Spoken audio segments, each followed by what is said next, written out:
Game day's here, I can hear the crowd. Turn on the lights, fans are cranked up and loud.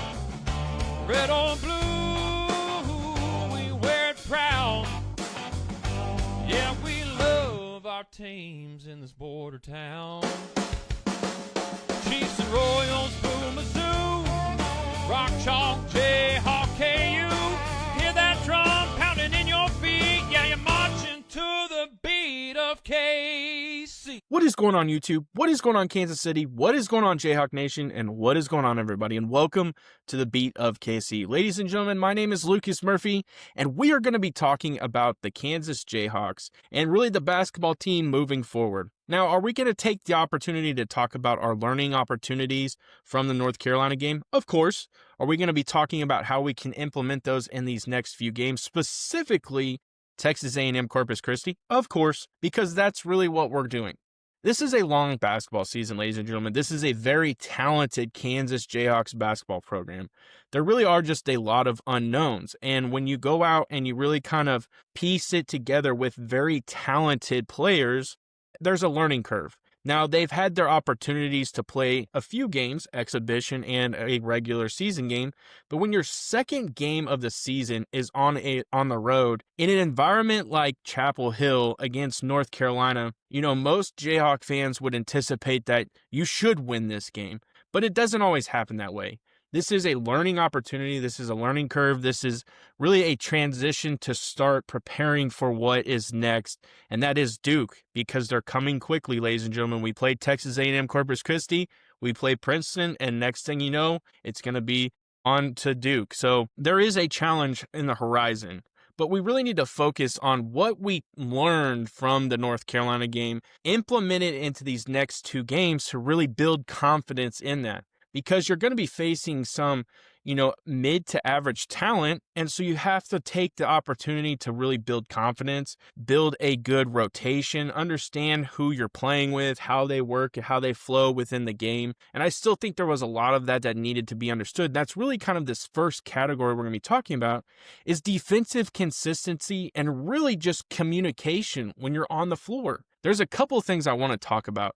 Against North Carolina, Kansas struggled at times to contain dribble penetration and contest shots with discipline. The Tar Heels' spacing and quick ball movement exposed lapses in the Jayhawks' defensive rotations. There were times where it was hard for the Jayhawks to really rotate defensively, and I think some of that is just the function and quickness and athleticism of what North Carolina provided. And really where we're going with that is you would see the ball be distributed out to the corners or down low to the other side. And really where we're getting at is that last minute heave-ho type of block. And that's, the spacing, that's the quick ball movement. That's what that exposes. And we saw that more often than not with the Jayhawks, specifically on the clutch threes that they made really in that second half. And I would say that 29-9 run that they made in the first 8 minutes of the second half, there was a lot of this. And so that's really what I wanted to hit on. Now, the communication piece. I think that's a significant piece, too, because when Darren Peterson was not on the floor due to his 2 fouls, the communication has to kind of take it to another level. Your leader, your absolute talented number one guy is not out there because he's in foul trouble. In games prior, it was due to the cramping he was dealing with. Somebody has to step up and take the floor general. Now, in that first game, we kind of saw Melvin Council Jr. take that role.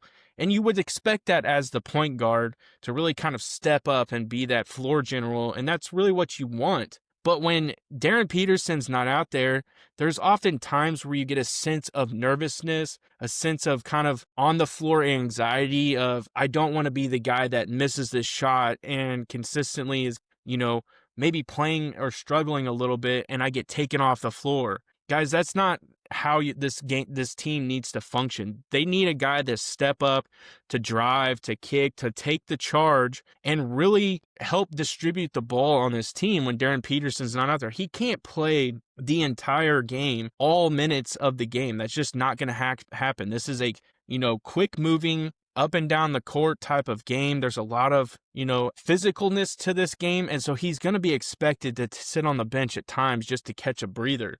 So you need somebody to step up. Now, facing Texas A&M Corpus Christi, Kansas can refocus on defensive fundamentals, talking through switches, closing out under control, turning the defense into transition opportunities, which means getting steals or forcing turnovers. I think that's one of the biggest things too, is really kind of, that's what we saw in the first half against North Carolina. We saw, a few of those opportunities where the turnovers were swaying heavily towards Kansas's favor in that first half, and then it went the opposite direction in the second half. Really forcing that to happen and then getting out, winning 50-50 balls, which we'll talk about. Now, talking through those switches, closing out under control, turning defenses into transition opportunities, Texas A&M Corpus Christi's leading scorer is a 6'8 forward. His name is Sheldon Williams. Williams is averaging 15.7 points a game, which will provide yet again another good challenge for Flory Badunga, who, in my opinion, disappeared in the game against North Carolina. Did he have some contributions? Of course, but he was challenged very much so by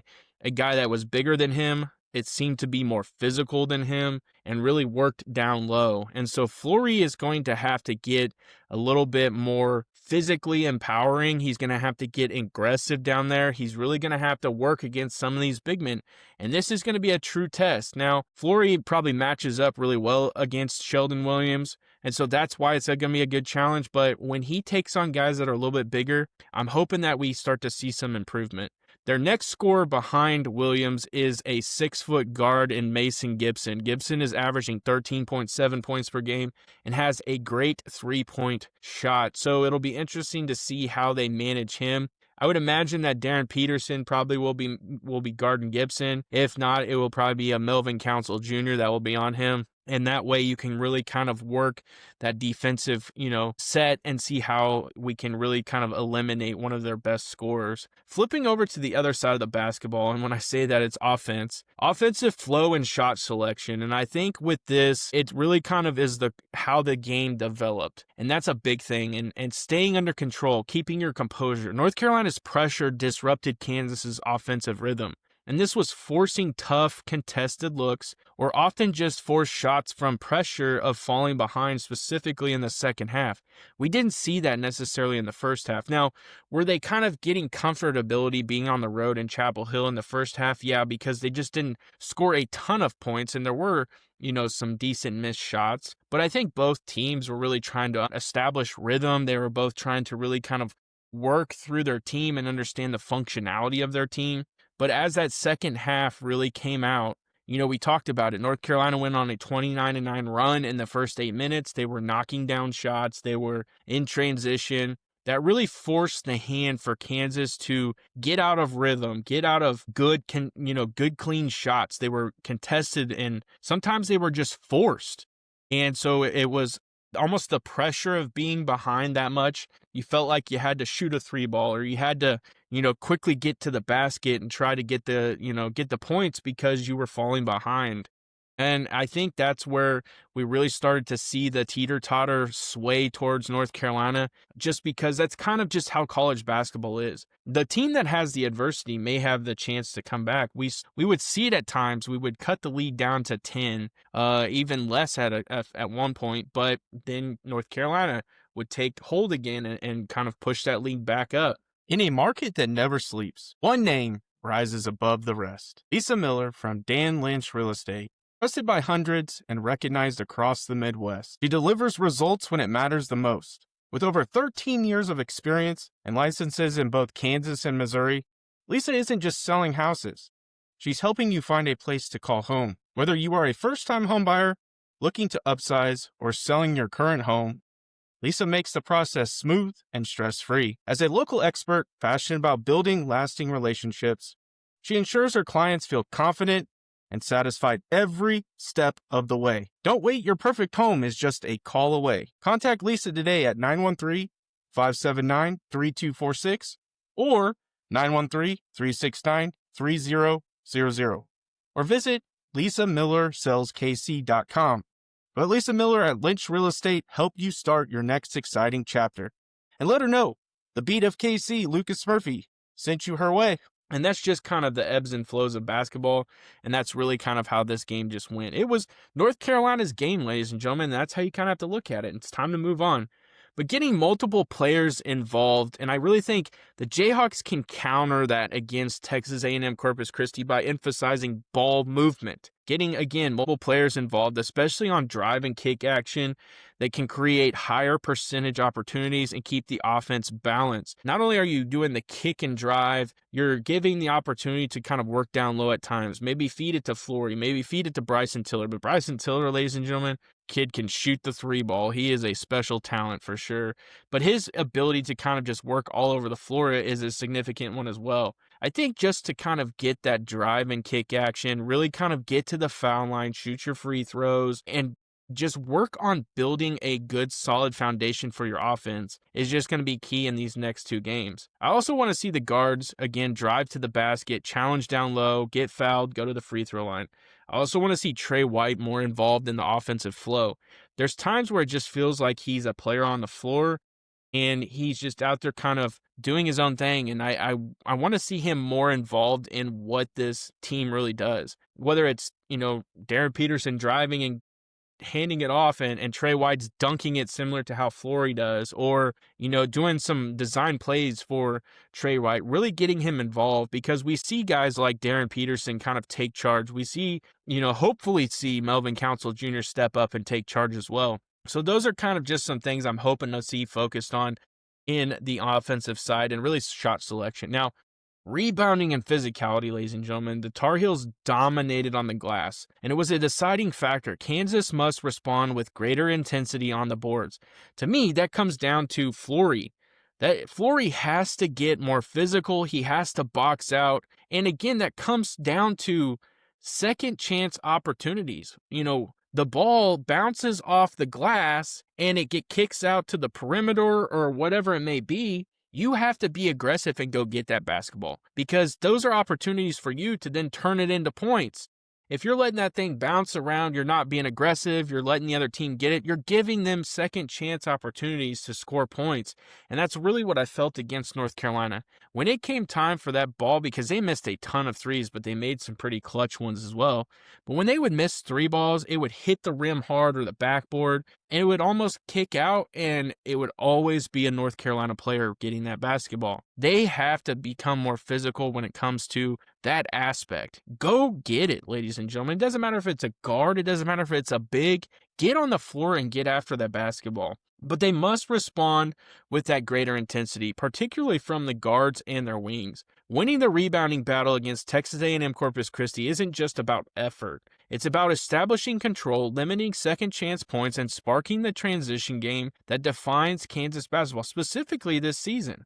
That's really what it's about. When we saw that in the first half of the North Carolina game, you felt confident. I did. I felt good about where this team was at. There were times where we were doing what we were supposed to. Bryson Tiller was hitting threes. You had guys that started to cohesively come together, and Darren Peterson was doing his thing. That's what this season's going to be about. It's just building around him and staying poised when you need to. Now, depth and player development, I think this is another big one for Bill Self. One silver lining from a tough loss is the chance to evaluate rotations. And I think that's a key thing too. When we started to struggle from the big standpoint, because, ladies and gentlemen, the bigs were just marching all over Kansas in this aspect, and you had to sit Darren Peterson out. How are you going to continue to rotate guys? Who's going to step up in that leadership position? How are you going to maintain getting points? Because we went stagnant there for a while when Peterson was not on the floor. It felt like we were forcing shots like we talked about, but there was a point where we just did not get to the basket. We weren't hitting threes. We were very stagnant. So I think understanding your rotations, and a big thing too is when you have a guy like Bryson Tiller foul out, but then you also have a guy like Marco Jackson foul out, you have to really understand how you're going to fill those roles, because Bryson Tiller hit 4 threes and had 12 points and was just snapping the net, ladies and gentlemen. So he was maintaining and keeping you in that game for up to that point. But then when you foul out, Marco Jackson, is building momentum and understanding his role as well. But when he fouls out, are you going to have to go to some of the, Jamari McDowell? Or are you going to have to go to maybe a younger guy? It just depends on really kind of this ebb and flow of how you're going to do the rotations, the bench, the confidence, the reinforcing accountability across the roster. Like, there's a lot of things with this early season experimentation that I think will help pay off as we really get through these next couple games and we kind of establish a little bit more understanding heading into that Duke game and so on. But this type of stuff pays off when March arrives. So it's good to kind of get it out of the way now. Now, wrapping up this video, the 87-74 defeat to North Carolina should not be seen as a step backward. And I see a lot of fans who I feel are dealing with what's going on with the Kansas football program. It's really kind of been a down year. The expectations were definitely not hit. I don't necessarily think that needs to bleed into the Kansas basketball season. And obviously you had a tough season last year in Kansas basketball. And so a lot of people are saying that, oh, here we go again. That's just not how it is. It's a new season. This is a whole new team. They're learning to play together. Bill Self is learning how his players are functioning in real time. It's just a learning curve, and that's what it is. This was a tough opponent, ladies and gentlemen. This isn't like playing a Texas A&M Corpus Christi or a Princeton or Green Bay. You played one of the blue bloods, the top tier programs in all of college basketball with one of the best freshmen in the country. That's what can happen, and you have to really understand and create a barometer for where you're at. You're basically taking the temperature and gauging your team. It's a learning time. It's something to go build off of, and that's what this is. It was a measuring stick. If the Jayhawks take the lessons learned, a defensive sharpness, rebounding intensity, smarter shot selection, mental toughness, and apply them against Texas A&M Corpus Christi, but not only them, the games moving forward, it could mark the beginning of their response and renewed momentum for the season ahead. And that's how it is. Appreciate y'all checking out this video. Make sure you guys smash that like button, smash that subscribe button, and I end every video the exact same way. Have a good day.